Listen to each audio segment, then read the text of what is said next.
Olá, bem-vindos. Estamos chegando com o Jornal da Manhã desta quarta-feira, dia 4 de novembro de 2020. Muito obrigado pela audiência. Eu sou Eudes Figueiredo, comigo comentando os assuntos de hoje, de Prudente e toda a região, na edição local do Jornal da Manhã, Adilson Breviglieri.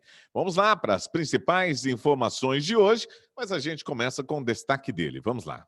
Olá, ouvintes da Jovem Pan, bom dia, Eudes, bom dia você que nos acompanha. Está começando a edição do nosso jornal desta quarta-feira, a edição Presidente Prudente. O meu destaque de hoje vai para a sabatina que está sendo promovida entre os candidatos a prefeito de Presidente Prudente por duas entidades, a Associação Comercial e Industrial de Prudente e também pela UEPP, a associação que traz aí a união de todos os empresários da cidade. Será na sexta-feira, a partir das 15 horas, com a apresentação do nosso colega Eudes Figueiredo, juntamente com o jornalista Homero Ferreira. E olha, responsável pelo gerenciamento da Cidade da Criança e também de unidades de saúde de Presidente Prudente Região, o Consórcio Intermunicipal do Oeste Paulista, CIOP, teve suas contas aprovadas, porém com ressalvas pela quarta vez seguida em julgamento do Tribunal de Contas do Estado de São Paulo. Fundado em 2013 por 38 municípios do Oeste Paulista, atualmente são 20 consorciados. O CIOP tem a finalidade de desenvolver ações e serviços de saúde, esporte, educação, cultura, ciência, turismo, abastecimento, dentre outras. Em Presidente Prudente, ele é responsável pela administração da Cidade da Criança e das unidades de pronto atendimento, as chamadas UPAs, do Ana Jacinta e também do Guanabara, entre outros serviços públicos. Na análise sobre as contas de 2017, o Tribunal de Contas do Estado apontou a ausência de repasse dos valores de rateio e dos valores referentes às contratações de serviços por determinados municípios consorciados, divergência de valor entre os dados contábeis e os apresentados quanto às cotas repassadas.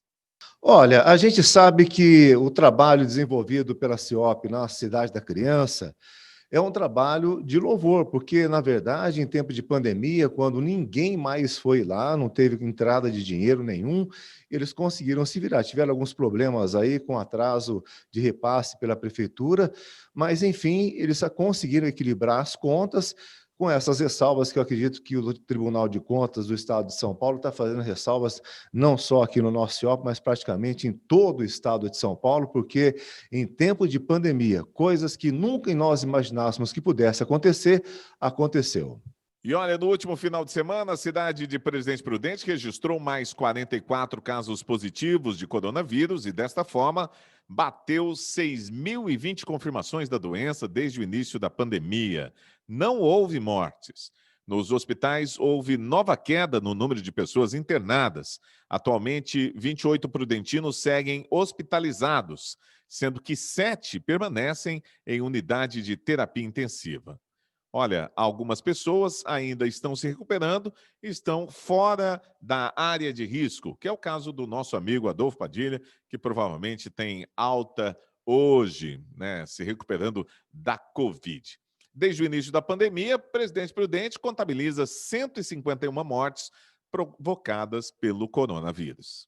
Olha, esse número de 28 prudentinos hospitalizados, se a gente for fazer uma análise, talvez possa ser o número uniforme desde o início, quando começou a ter aí as internações e ocupações da UTI, é um número que praticamente se manteve um pouquinho alto às vezes, mas um pouquinho mais baixo, mas sempre nessa média. E a gente não pode dizer que nesses 44 casos foi por conta aí de descuido da população por conta do feriado, porque não daria tempo para isso, né? Mas a gente percebe que a pandemia realmente está chegando, está em declive, está descendo aí a nossa curva, né? Nós estamos começando a ficar com uma certa tranquilidade, com uma certa margem, com leitos tanto de UTI quanto leitos de hospitais prontos para poder receber, e eu acredito que essa média, a tendência é cada vez diminuir mais. E ainda no campo da saúde, o Hospital Regional de Presidente Prudente, Dr. Domingos Leonardo Cerávulo, foi contemplado com um novo aparelho de tomografia. E desta forma, serão realizados cerca de 1.800 exames por mês, 13% a mais que o equipamento anterior. Segundo o hospital, será possível a realização de exames com mais rapidez e precisão. a partir de resultados com maior resolução em um espaço menor de tempo. O custo desse aparelho foi de R$ 1.600.000 por meio de uma verba do governo estadual. As obras para a reforma do espaço, que vai receber o novo tomógrafo, começam a partir da próxima semana e deverão durar cerca de 60 dias. A previsão é de que o aparelho esteja à disposição dos pacientes já no início do próximo ano, de 2021. Olha, eu costumo dizer, e os números mostram, que Presidente Prudente é uma referência hoje quando se trata de saúde. Nós temos aqui os melhores profissionais da área de saúde em todas as especialidades da medicina. Nós temos aqui hospitais totalmente diferenciados. Se a gente for fazer um parâmetro e fazer um comparativo com cidades que têm o mesmo número de habitantes que a nossa cidade, Presidente Prudente acaba ficando praticamente entre os primeiros lugares em termos de qualidade, não só na prestação de serviço, com médicos excelentes aqui em nossa região, em nossa cidade, mas também com hospitais excelentes. E uma prova disso é que uma cidade que tem a quantidade de laboratórios para poder realizar exames por diagnóstico de imagem, que é o caso de Presidente Prudente, eu acho que é difícil você encontrar, porque nós temos aqui um número expressivo de centros de diagnóstico por imagem e todos eles com tecnologia de ponta e profissionais do mais alto nível. E esse agora do Hospital Regional realmente veio somar a mais esse número, que já é um número bastante positivo. Um rápido intervalo e voltamos já já com mais notícias no Jornal da Manhã, Presidente Prudente e Região. Muito bem, hora de falar de eleições 2020. O eleitor que não tem o título ou quer tirar a segunda via, pois é, pode solicitar a segunda via do título até quinta-feira. As eleições municipais estão chegando. Termina então na quinta-feira, amanhã, dia 5, o prazo para que o eleitor possa solicitar a segunda via do título no cartório eleitoral. Para tal, é necessário estar quite com a Justiça Eleitoral, ou seja, não pode ter débitos pendentes, como multas por ausência às urnas ou aos trabalhos eleitorais, como o de mesário. O título eleitoral não é o único documento que possibilita a participação nas eleições. O eleitor pode se apresentar à mesa de votação, trazendo consigo qualquer documento oficial com foto, com a carteira de identidade, por exemplo, ou, de repente, a carteira de motorista. O cidadão cuja inscrição eleitoral estiver em situação regular tem como alternativa ao título de papel a versão também digital do documento, que pode ser baixada no e-título, através das lojas virtuais da Apple Store e também da Google Play. Olha, não há necessidade, né? Hoje, as pessoas que fizeram aí o método podem fazer a votação só com um documento de identidade. E esse título, que em papel, que você pode tirar até quinta-feira, ao meu entender, ele acabou ficando, de uma certa forma, quase que obsoleto, né? Não há necessidade. Eu, praticamente, pode-se dizer que talvez nas últimas 5 ou 6 eleições eu tenha votado apenas com a minha carteira de motorista ou, às vezes, com a minha carteira de identidade. Portanto, o título que serve como documento de identificação do eleitor, caso ele já tenha feito o cadastramento biométrico, isso porque a versão digital pode ser baixada com foto, o que dispensa a apresentação desse documento que você pode tirar até quinta-feira. Talvez eu acho que seja a última eleição que a gente vai precisar do título impresso. E o presidente Jair Bolsonaro revogou a condecoração concedida à embaixadora das Filipinas no Brasil, Marichu Mauro. A medida ocorre após as imagens divulgadas pelo Fantástico da TV Globo revelarem cenas de agressão da embaixadora contra uma empregada doméstica na residência diplomática no Distrito Federal. Pois é, essa aí é aquela velha história, né? Me engana que eu gosto.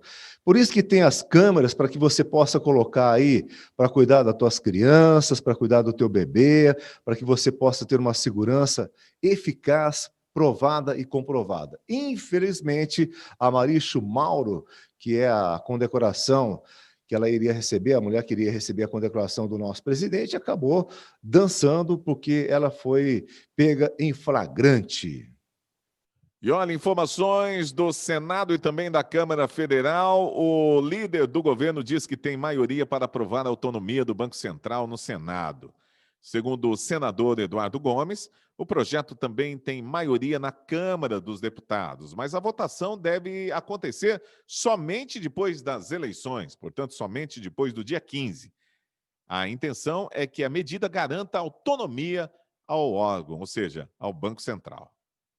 Pois é, a intenção é que essa medida possa garantir aí uma autonomia do Banco Central. E eu acho, na minha opinião, que o mais o Brasil precisa é ter um Banco Central totalmente isento de qualquer tipo de interferência política. O Banco Central, ele comanda a nossa moeda, o controle da nossa moeda está na mão do Banco Central. Então, se a gente não tiver uma isonomia plena e restrita, nós sempre estaremos às margens de quem está sempre querendo comandar o país através da política. E nós ainda não temos políticos capazes de transformar, de transpor para a gente uma segurança, uma lisura, uma transparência que a gente possa confiar. Por exemplo, Rodrigo Maia e o presidente do Banco Central, Campos Neto, já até conversaram algumas vezes sobre o projeto que trata da nomeação e demissão de presidente, diretores do Banco Central, mas os políticos querem ter autonomia para poder colocar ali os seus principais cupinchas, vamos dizer assim, né? Aquelas pessoas que ocupam cargos de salários substanciais e os políticos estão torcendo o rabo aí para não perder essa autonomia, né? Mas eu acho que o Banco Central tem que cuidar dos seus funcionários, é um banco que cuida, como eu disse, da nossa moeda e a gente não pode ficar à mercê de política, né? Ok, muito obrigado pela sua audiência. Estamos encerrando o Jornal da Manhã de hoje. Amanhã estaremos de volta com mais uma edição local do Jornal da Manhã para Presidente Prudente e toda a região. Grande abraço e até o nosso próximo encontro.